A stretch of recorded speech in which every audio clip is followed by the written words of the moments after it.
Hey everyone, welcome to She's the Man podcast. I'm your host, Jaci, and today we have a special guest, Deborah Riley Draper.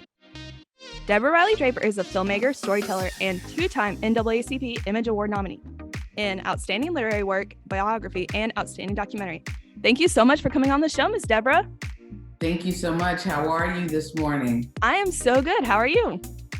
It's great. It's beautiful in Atlanta. I have no complaints. All right. That's awesome. All right. So let's go ahead and get started. Can you tell me a little bit about how you got your start in the industry and just kind of your story?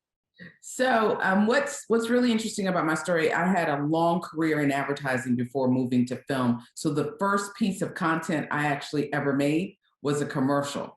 So, and I began at the very bottom of the ad agency and rose all the way to the very top of one of Madison Avenue's greatest agencies as a vice president. So I worked on Coke and Sprite and McDonald's, Hewlett Packard. I even worked on Lamborghini. But during making all of these commercials and working on all these brands, there was a real burning desire to tell stories about things that were personal or things that I was incredibly interested in seeing, incredibly interested in finding out about. So that started the film career.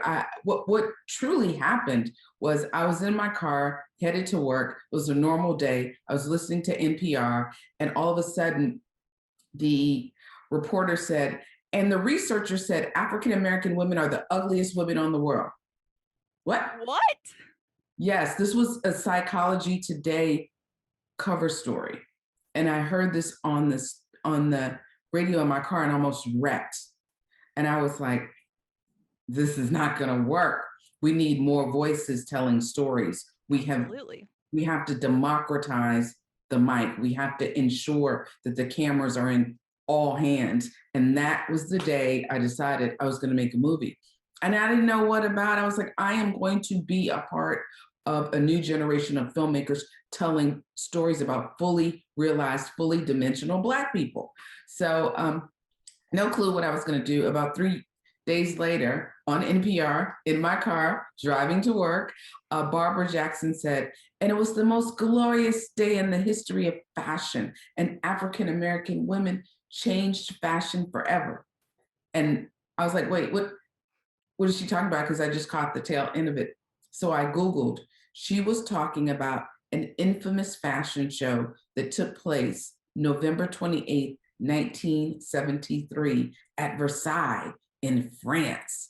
And I was like, wow, this story is crazy. No one's ever told this story about the fight between the 5 American designers and the 5 French designers and the 12 Black women who helped change fashion. And that became my first film.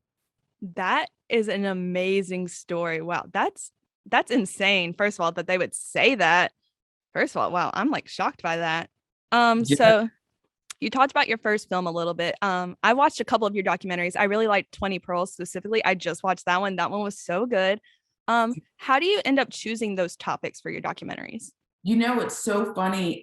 There's always a moment, like in the car or with Olympic Pride, American Prejudice. I was reading an article about, concentration camps, actually, and an African-American woman who had been interned in one.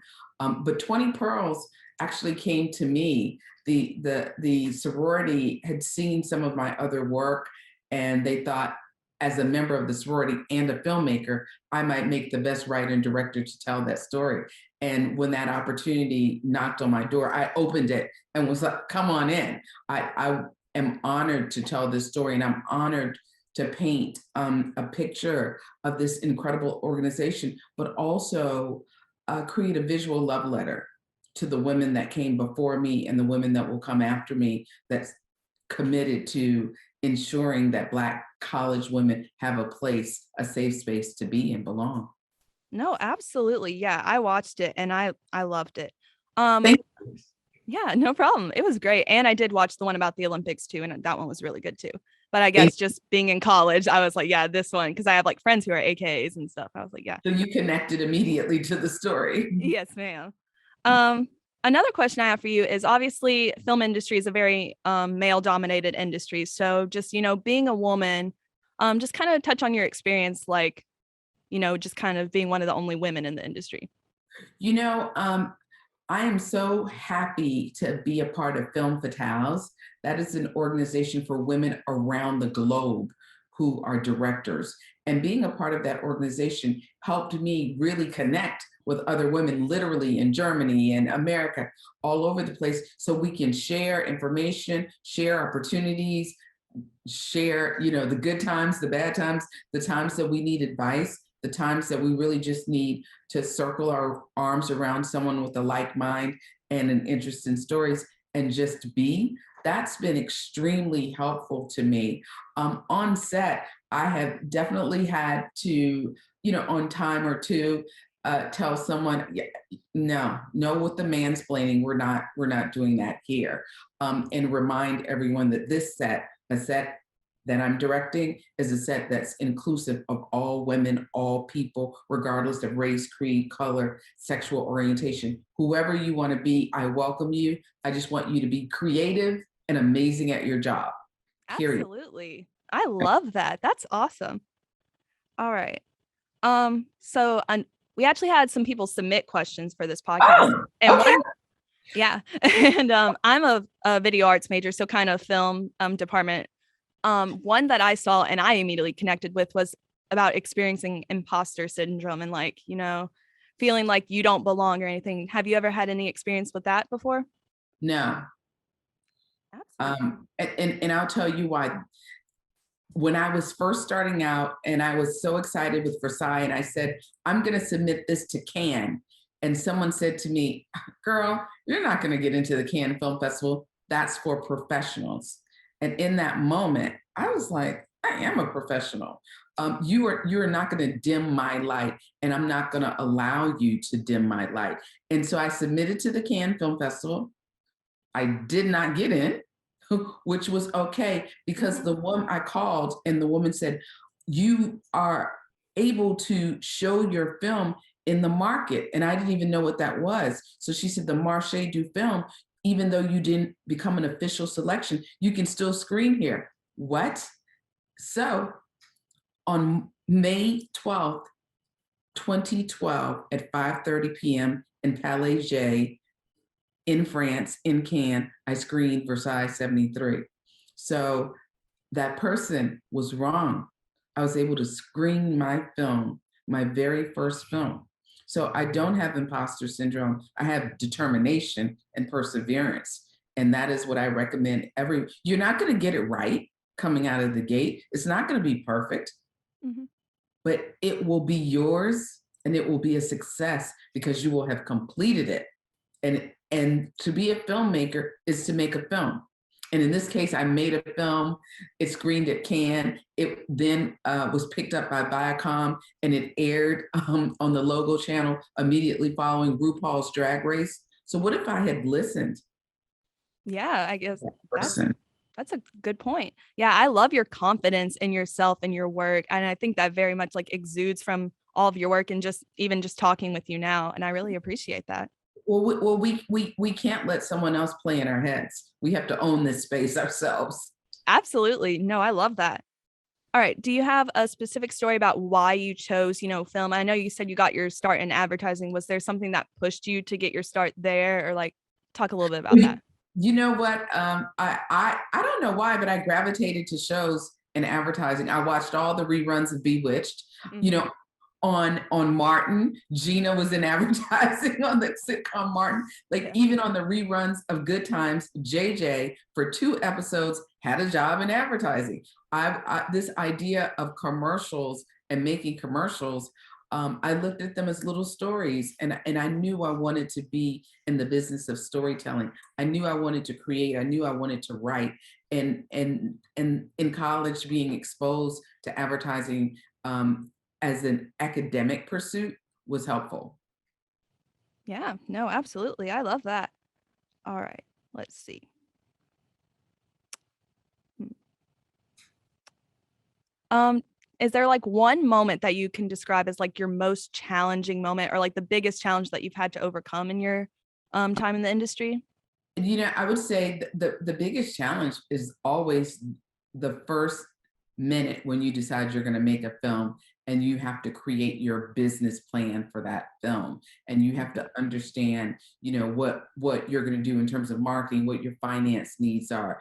you know the entire idea of this film needs to be encapsulated in your film proposal, in your treatment, and in your plan that you may show investors, or you have to pitch to networks or studios or other people. That moment is always the challenge, when you get everything that's racing in your head and you put it down on paper in a concise, clear, coherent, and captivating and compelling manner. No, absolutely.